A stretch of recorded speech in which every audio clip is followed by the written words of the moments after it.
Hello guys, welcome to high-tech solution. Last videoல நம்ம loops பத்தி பார்த்தோம்.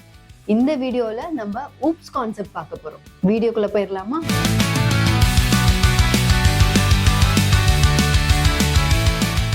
இப்போ மேக்ஸிமம் ஆஃப் பீப்புளுக்கு oops பத்தி ஒரு தெளிவான அண்டர்ஸ்டாண்டிங்கே இல்ல. அத தெளிவா நான் சொல்றேன். oops object oriented programming. For எக்ஸாம்பிளுக்கு நீங்க ஒரு கேம் விளையாடுறீங்கன்னா கண்டிப்பா ஊப்ஸ் தான் யூஸ் பண்ணிருப்பீங்க. அது ஊப்ஸ்னு தெரியாமலே நம்ம யூஸ் பண்ணிட்டு இருக்கோம். ஊப்ஸ் கான்செப்ட் எதுக்கு யூஸ் ஆகுதுன்னா சிம்பிளா அவுட்புட்டை ப்ரிடிக்ட் பண்ணி நம்ம ப்ரோக்ராமிங் எழுதுவோம். ஃபார் எக்ஸாம்பிள் ஒரு கேம் டெவலப்பர் கேரக்டரை டிசைன் பண்றதுக்கு முன்னாடியே இமேஜின்லயே அந்த கேரக்டரை மைண்டுக்குள்ள கொண்டு வந்துருவாங்க. அந்த கேரக்டர் எப்படி இருக்கணும், என்ன சூப்பர் பவர் கொடுக்கணும், என்ன சைஸ்ல இருக்கணும், இந்த மாதிரி எல்லாத்தையும் முன்னாடியே ப்ரெடிக்ட் பண்ணி வச்சு ப்ரோக்ராம் எழுதுவாங்க. அதுக்கு பேர் தான் ஊப்ஸ்.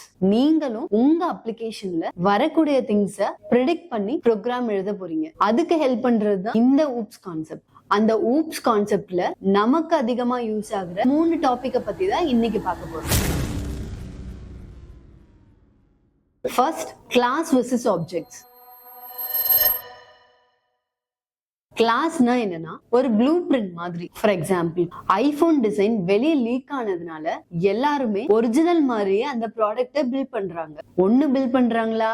இல்ல, அந்த ஒரு டிசைனை வச்சுக்கிட்டு மில்லியன்ஸ் ஆஃப் போனை பில்ட் பண்றாங்க. அந்த போன் தான் ஆப்ஜெக்ட். அந்த ப்ளூ பிரிண்ட் தான் நம்ம கிளாஸ். ஒரு கிளாஸை வச்சு நம்ம மல்டிபிள் ஆப்ஜெக்ட்ஸ் கிரியேட் பண்ணிக்கலாம். அப்படி கிரியேட் பண்ற ஆப்ஜெக்ட்ஸை நமக்கு ஏத்த மாதிரி மாடலா மாத்திக்கலாம். ஃபார் எக்ஸாம்பிளுக்கு அதை கலர் சேஞ்ச் பண்றது, சைஸை இன்க்ரீஸ் பண்றது, ஷேப்பை சேஞ்ச் பண்றது, இந்த மாதிரி நமக்கு ஏத்த மாதிரி மாத்திக்கலாம். எஸ், அப்போ அந்த ப்ளூ பிரிண்ட்டை வச்சு டிஃப்ரெண்டான அவுட்புட்ஸை நம்மளால கொண்டு வர முடியும். அதுதாங்க ஆப்ஜெக்ட் அண்ட் கிளாஸஸ்.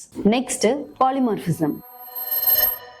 பாக்குறதுக்கு தான் பெரிய வேர்ட் மாதிரி இருக்கும், பட் இது ஒரு சிம்பிளான வார்த்தை தான். ஒரே ஒரு ஆக்ஷன் தான் பண்ண போது டிஃப்ரெண்ட் ரிசல்ட்ஸ் ஆட்டோமேட்டிக்கா வரப்போகுது. ஃபார் எக்ஸாம்பிளுக்கு பிளே பட்டன் இருக்குன்னு வச்சுக்கோங்க. யூடியூப்ல பிரஸ் பண்ணா வீடியோ பிளே ஆகுது, கேம்ல பிரஸ் பண்ணா லெவல் ஸ்டார்ட் ஆகுது. அதே மாதிரி பவர் பாயிண்ட்ல பிரஸ் பண்ணா ஸ்லைட்ஸ் ரன் ஆகுது.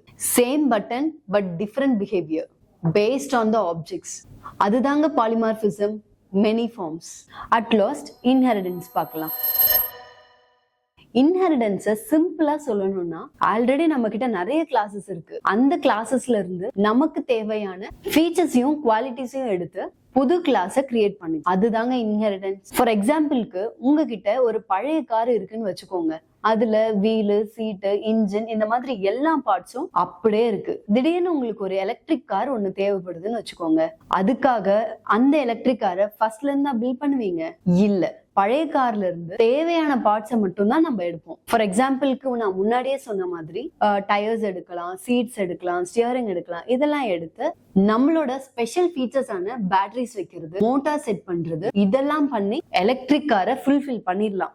அவ்வளவுதாங்க. இதுக்கு பேரு தான் இன்ஹெரிடன்ஸ். இதே தாங்க ப்ரோக்ராமிங்லயும் யூஸ் பண்றாங்க. ஒரு புது விஷயங்களும் கிரியேட் பண்ணும் போதும் பழைய விஷயத்துல இருந்து அதோட ஃபீச்சர்ஸையும் பிஹேவியர்ஸை மட்டும் எடுத்து புது ஃபீச்சர்ஸை கிரியேட் பண்ணுவாங்க. சோ இன்ஹெரிடன்ஸ் எதுக்கு நமக்கு யூஸ் ஆகுதுன்னா உங்க கோட நீங்க ரீயூஸ் பண்ணிக்கலாம். இது பண்றது மூலமா உங்க டைமை நீங்க அதிகமா சேவ் பண்ணிக்கலாம்.